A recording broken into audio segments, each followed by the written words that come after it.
Welcome back to 11 of the last 20. Next on our countdown is a tough competitor on the mats whose wrestling prowess ran through the family bloodline. Check him out. Number 7, Warwick's Kyle Narkowitz, District 3 champion, 2003 state runner-up. Kyle Narkowitz, two-sport star at Warwick. He played football at Warwick also, and he was just a tough kid. Being the father, it was interesting to actually watch all 3 of my sons wrestle through high school and college. Not the easiest sport to watch if your son participating in.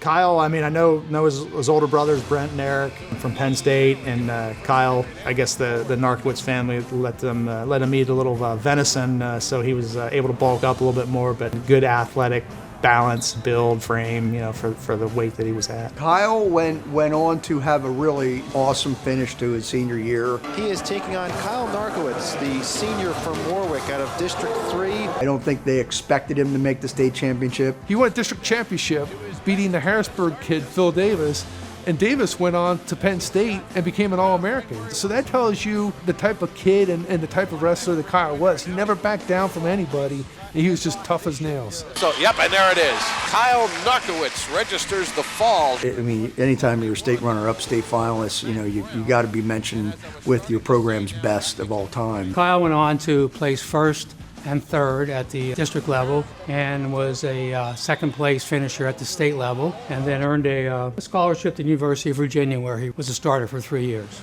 So again, very successful career, and I'm certainly proud of Kyle. Number 6, Manheim Central's Mike Byers, 4-time LL League champion, 2-time state medalist. Mike Byers was a tough wrestler.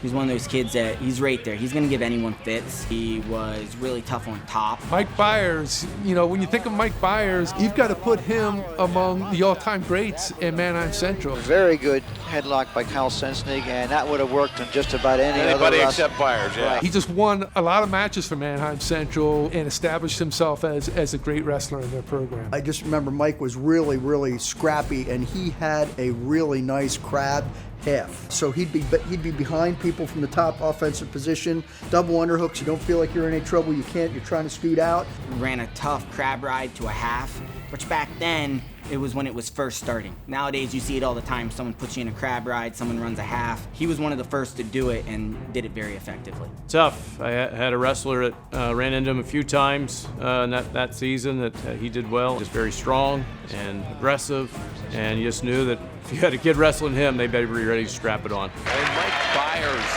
scores the takedown for the Barons. He was the first 4-time LL champ in the history of the LL wrestling tournament. He also went on to be a first and third placer at the district level and placed 4th and 5th at the state level. So again, a very successful high school career. 2-0 advantage here. Number 5, Cocalico's Steve Fittery, 2-time state medalist, 2006 state runner-up.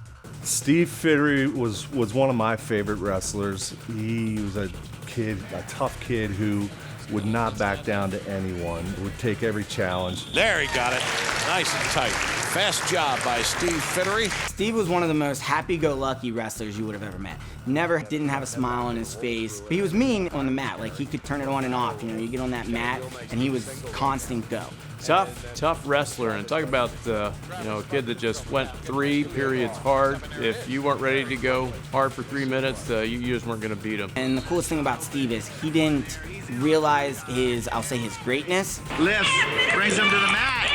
Fittery draws first blood. Until he went to college. Because it was one of those things where I think he was just so happy-go-lucky that he just loved the sport. He loved to compete, but then he started realizing what he was capable of. As good a high school wrestler he just really dominated as he went to college. Division II All-American at Shippensburg, then went to D1 American and ended up being an All-American there. It was just awesome to see his evolution, not just as a wrestler, but to be able to see his evolution in, mentally believing in himself and understanding what it's like to compete as a true champion. For Steve Fittery, obviously graduated in 2006 from Cocalico, all the storied high school career, of course, but what I want to talk about is he's only 2 years younger than I am. He's still wrestling. I saw him in January at the Shorty Hitchcock Memorial Classic over at Millersville. He won his bracket. He had 6 wins and 6 pins. Steve Fittery still trying to qualify for the Olympics. He's still dominant,